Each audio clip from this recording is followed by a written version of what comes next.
열왕기상, 구약의 열왕기상 3장 16절로 28절에 있는 솔로몬의 지혜의 판결 속에 있는 우리 어머님의 사랑, 그 모성에 대해서 함께 은혜를 나눠볼까 합니다.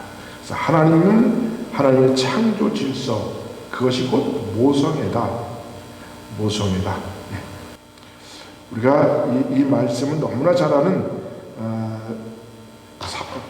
솔로몬 왕의 지혜로운 판결이라. 그래서 우리가 그거의 지혜에 대해서 많이 이야기했지만, 바로 이 속에 엄청난 모성애가 있음을 우리가 알아야 하는 것이죠. 우리가 거기에 있는 어떤 상황이나 이런 것들은 다 따지지 말고, 과연 이 판결 속에서 누가 진짜 이 살아있는 어린아이의 부모인지를 우리가 안다면, 그 부모가 자녀를 사랑하는 마음이 얼마나 불붙었다라고 여기만 합니다. 얼마나 뜨거웠는지를 우리가 깨달을 수가 있죠.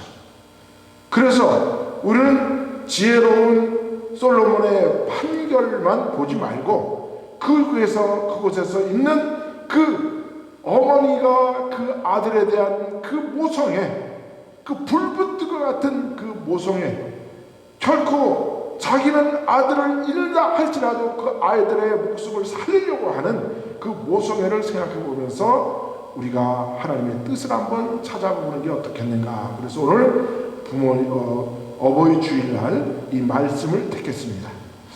자, 그래서 이 모성애라는 것은 마터널 반드다, 이렇게 그 영어로 이야기를 합니다. 사전적 의미는 자식에 대한 어머니의 본능적 사랑이다. 이렇게 본능적 사랑. 네. 우리 하나님이 우리에게 본능을 주셨다 그렇게 말씀드렸죠, 그죠? 그걸 복으로 주셨어요.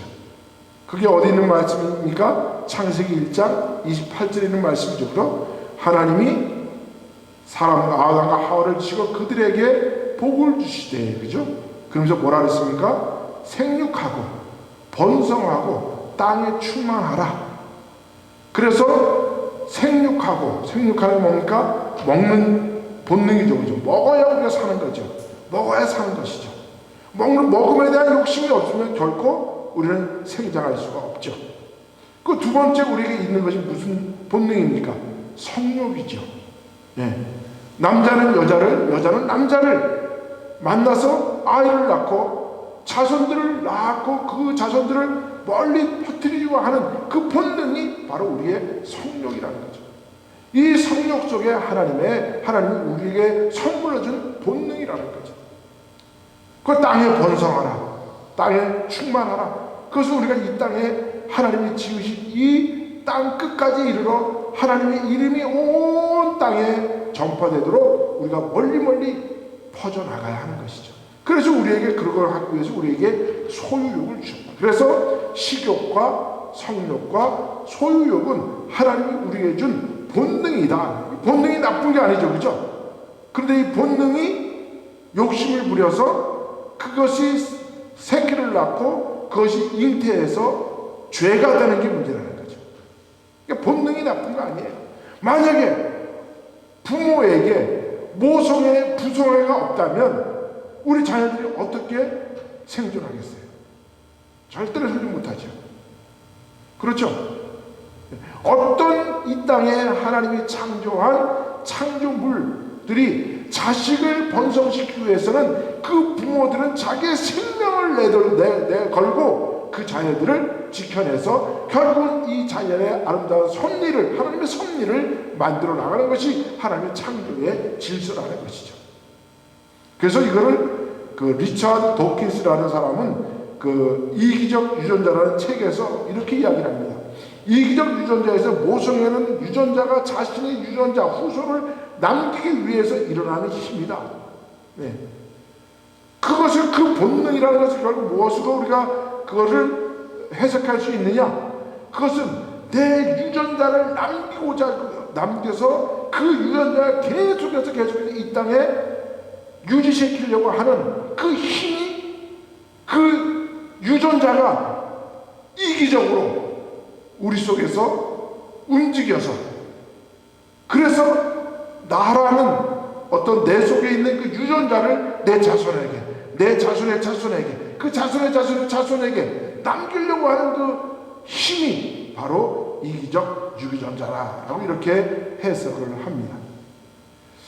그래서 이것에 대해서 그 모성애라는 것이 무엇인가 하고 연구를 해보는데, 미국의 뉴욕대 의대 생물분사의학연구소, 신경과학연구소, 뉴욕대 신경과학센터, 존스 홉킨스 대학의 공동연구팀 이렇게 말 해가지고 동물 행동학에 대한, 심리학에 대한 그런 과학을 연구하는 그곳에서 어떤 그 연구의 결과를 내놨냐 하면,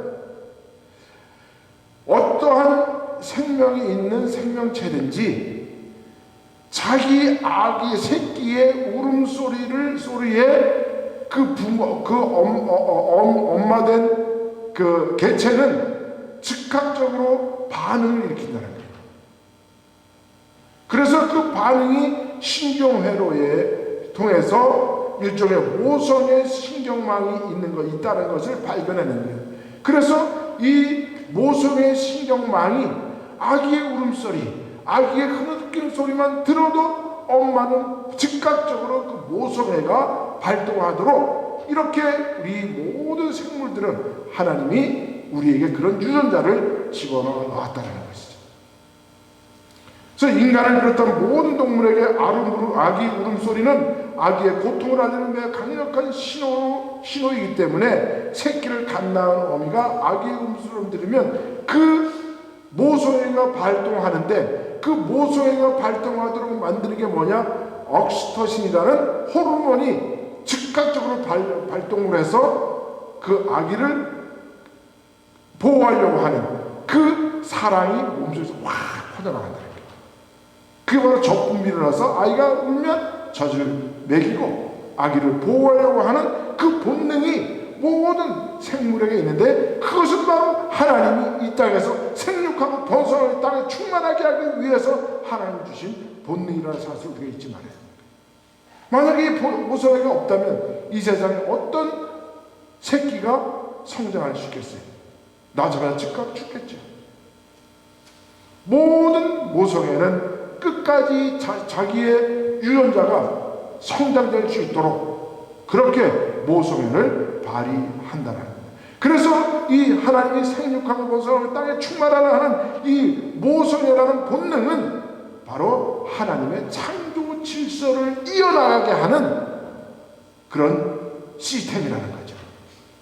그래서 성경은 분명히 이렇게 말씀합니다. 제가 이 성경을 읽으면서 옛날에 그 대학교 때, 그러고 나서 계속 읽을 때마다 이 대학교 그 의식이 깨어난 이후로 제가 이 말씀을 읽을 때마다 이게 무슨 말씀인가, 이게 무슨 말씀인가 노력을 했었어요.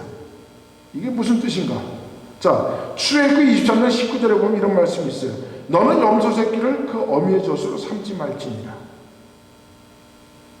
그리고 성경에 세 번이나 나와요. 또 출애굽기 34절 26절에도 너의 토지 소산의 처음인 것을 가져다가 너의 하나님 여호와께 전에 드릴지며 너는 염소 새끼를 그 어미의 젖으로 삼지 말지니라.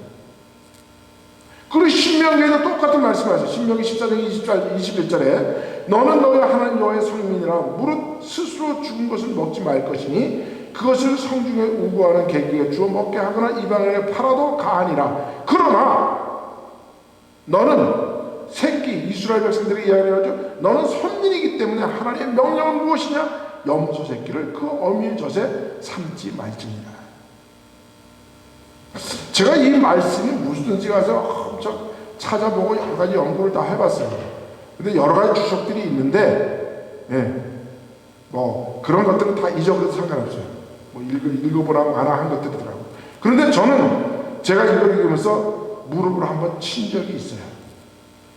옛날 제가 경험했던 이야기가 있었기 때문에 그랬습니다. 그 얘기를 한번 들려주시면 이렇습니다. 우리 동네에 옛날에, 지금도 산불이 자진하지만 옛날에 이 화전민들이 있고 또 들판에 농사를 짓기 위해서 먼저 불을 지르죠. 그래서 거기 있는 잡초들을 다 태워내죠. 그래야 잡초들이 들어올라와요. 근데 동네 뒷산에 산불이 났어요. 들에서 난 불이 바람을 타고 산으로 옮겨붙었어요. 그래서 온 동네 사람 불이요 산불이요 하면 동네 사람들 일하다가 다 뛰어나오거든. 바켓을 들고 물 퍼다가 이제 그 불을 끄는데 그 불을 다 끄고 거의 다 끄고 나서 이제 동네 사람들이 이제 좀 쉬려고 하려고 다들 앉았는데 누가 한 사람이 소리 쳤어. 야 꿩이다. 야 꿩이다. 그래가지고 그 소리를 했는 대로 전부 다 저희가 같이 어렸을 때 갔는데 그 꿩을 발견하고 그 꿩이 털이 다 글렀어요. 거의 다 죽었어. 그 어미가. 그래서 꿩 발견했다고 꿩을 가서 들쳤더니 그 안에 품속에 뭐가 있었느냐. 그 둥우리 꿩 알이 11개인가 12개 있었어요. 여러분 그 꿩이 왜 불에 타 죽었을까요? 그 불길에 충분히 날아갈 수도 있었을 거예요. 그런데도 안 날아갔어요. 왜 그랬습니까? 알을 지키려고. 자기 새끼를 지키려고. 그래서 그때 우리 동네 어른 한 분이 한 말씀이 제가 생각났어요. 야, 꿩 먹고 알 먹는다는 말이 이렇게 잔인한 줄은 몰랐구나. 제 그 경험이 생각나서 꿩 먹고 알 먹고 우리는 일거양득 배 먹고 이 닦고 도랑치고 가져 잡고 마당 쓸고 동전 줍고 이런 얘기 많이 하잖아요. 그죠? 그런데 이 꿩 먹고 알 먹고라는 말이 얼마나 잔인했던 말인지를 그때서 제가 깨달았어요. 이 어미 꿩이 자기는 충분히 날아갈 수 있는 날개도 있고 도망갈 수도 있었지만 자기 알을 지키기 위하여 끝까지 자기 몸을 불태워가면서 그 알을 지켜냈다라는 사실이죠. 그래도 꿩 먹고 알 먹고 하겠습니까? 제가 이 어렸을 때 경험을 생각하면서 바로 이 말씀이다라는 걸 제가 깨달았어요. 무슨 말입니까? 너는 염소 새끼를 그 어미의 젖으로 삼지 말지니라. 얼마나 잔인합니까? 염소 새끼를 그 어미의 그 염소 새끼가 먹는 그 어미의 우유로 그 새끼를 삶는다는 말이 바로 꿩 먹고 알 먹지 하지 말라라는 하나님의 뜻 아니겠습니까? 왜? 그 어미의 그 고귀함, 그 어미의 모성해야 될 그 존귀함, 그 고귀함, 그것이 어미에게 있는 그 고귀함, 그 모성의 존귀함과 그 고귀함이 바로 하나님이 우리에게 주신 본능이라는 거예요. 본능.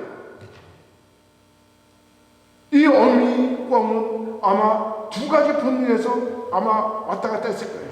날아가야 할 것인가? 나는 생명을 나는 살아야 하는데 살려고 하는 것도 본능일 거 아니에요. 그죠?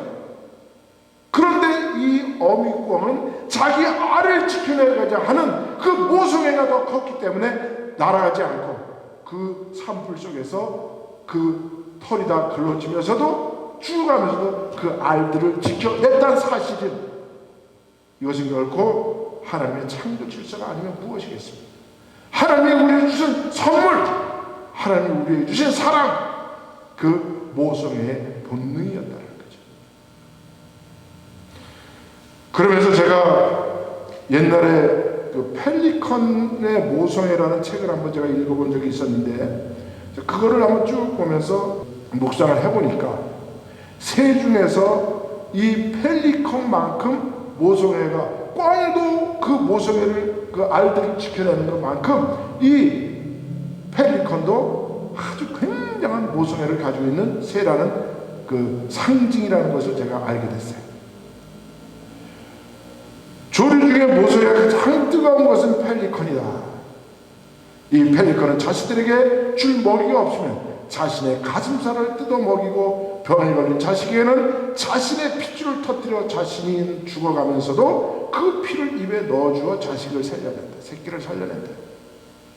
그래서 서양인들은 펠리컨을 사랑과 희생의 상징으로 여겼고 펠리컨은 13세기경부터 교회 안에서 희생제물이 되신 예수님으로 상징화되었는데 이는 새끼들이 먹을 것이 없어서 죽어갈 때 어머니는 부리로 자기 가슴을 쪼아 그 피로 먹여 살리는 습속에서 연결된 것이라고 한다.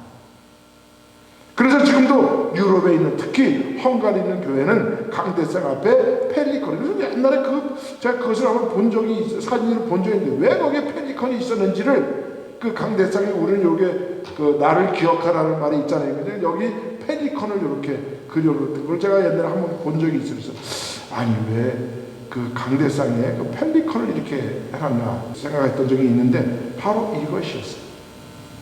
그래서 이 알프레드 뮤셰라는, 제가 왜 알프레드 뮤셰의 이 라 뮤즈라는 그 시를 좋아하냐면, 이 사람이 제가 옛날에 많이 대학교 때 번역을 했던 책, 그 조르주 상드라는 그런 여인과 아주 굉장한 연인 관계를 맺었던 그런 분이에요.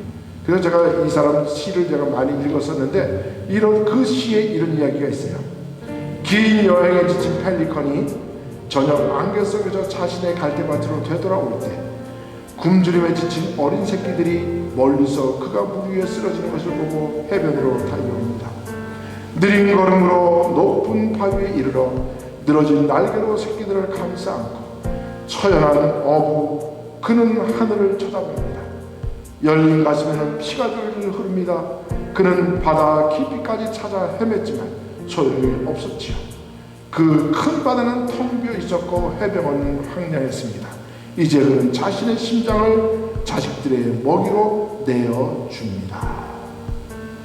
그 라뮤즈라는 시에 알프레드 뮤셰가, 알프레드 까뮤가 아니에요. 알프레드 뮤셰라는 이 시인이 이렇게 펠리컨의 모성애에 대해서 글을 써놓은 글이 있습니다. 자, 여러분, 이 알프레드 뮤셰의 표현한 그 펠리컨은, 우리가 잘 아는 것처럼 펠리컨은 자기 새끼를에게 먹이를 먹일 때 입을 벌리고 자기 속에 있는 그 새끼가 그 엄마의 모기통에 있는 위 속에 있는 것까지 다 먹을 때까지 입을 벌리고 이렇게 새끼를 먹는 거예요. 여러분, 이게 새의 얘기지만 사실 우리 부모님들은 이것보다 더 어려움과 역경을 이겨내고 우리를 지금까지 이곳에 있게 해주셨다는 거죠.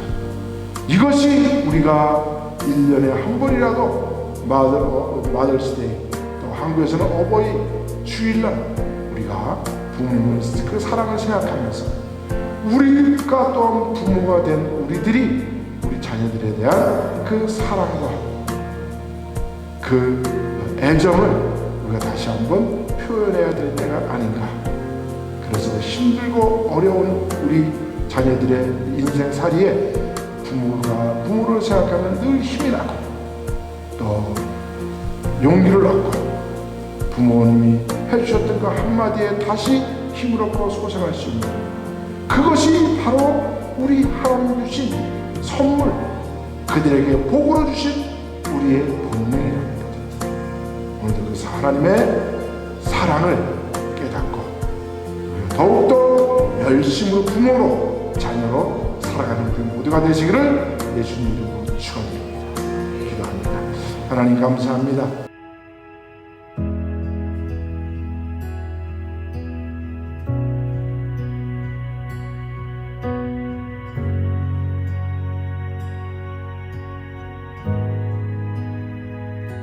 주님 놀라우신 길을 만드는 기적의 주 어둠 속에